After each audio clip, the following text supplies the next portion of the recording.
Nazanin Zaghari-Ratcliffe, who was detained and jailed in Iran nearly 5 years ago, has had her house arrest lifted as her sentence came to an end today, raising hopes that she may be a step closer to returning to Britain. But shortly after her ankle tag was removed, she was told of a court summons on a separate charge next week. Her husband Richard says she remains in harm's way. Our correspondent Caroline Hawley reports. A rare glimpse into what's keeping this family together when they're forced to be thousands of miles apart. I'll just show you. It's still quite a messy house.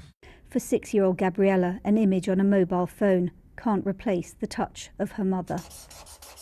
She's been counting down the days to the end of her mum's sentence.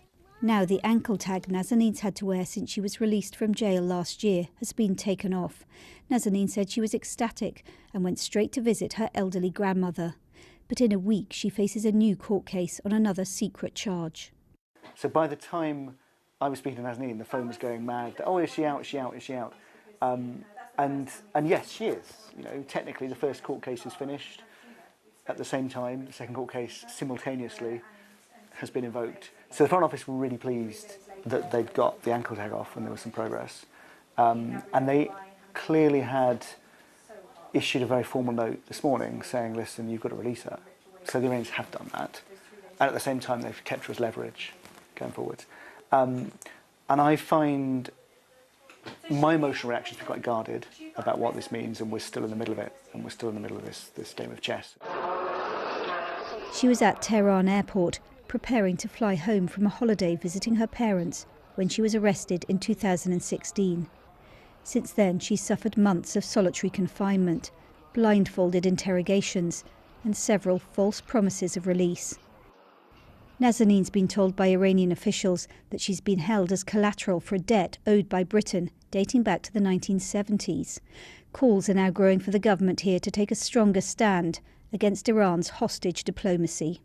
It's clearly another trumped-up charge because hardliners in the regime are saying we paid the diplomatic price for holding Nazanin. Now let's not lose the leverage of keeping her. And it is totally and utterly inhumane because at the centre of this is an innocent woman, her husband and her daughter. And they are just forgetting that in all these grand power games, there are ordinary people who are paying a most terrible price.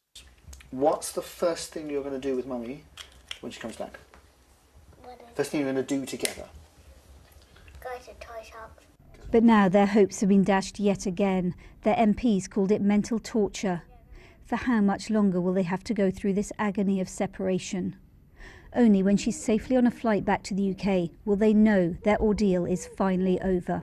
I love you, baby. You going to say bye-bye to Mummy? I love you, Daddy. Love you. Bye-bye. Love you, Daddy. Try and sleep well. And Caroline Hawley's here in the studio now. How likely is it, Caroline, that this does lead in time to her return to Britain? Look, that is an impossible question. We don't know what will happen next week. She still doesn't have her British passport back. The new court case could be used to block her release.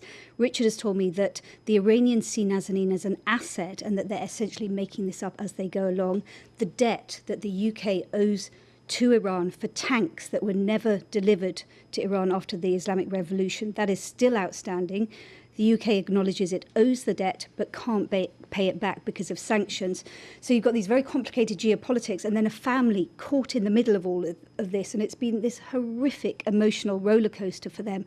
And all of that, in a way, collapsed into just today. The ups and the downs, the joy of Nazanin's release, the idea that now she can go out and have a cup of coffee, a simple pleasure, and then this threat of a new court case next week. Caroline Hawley, thank you.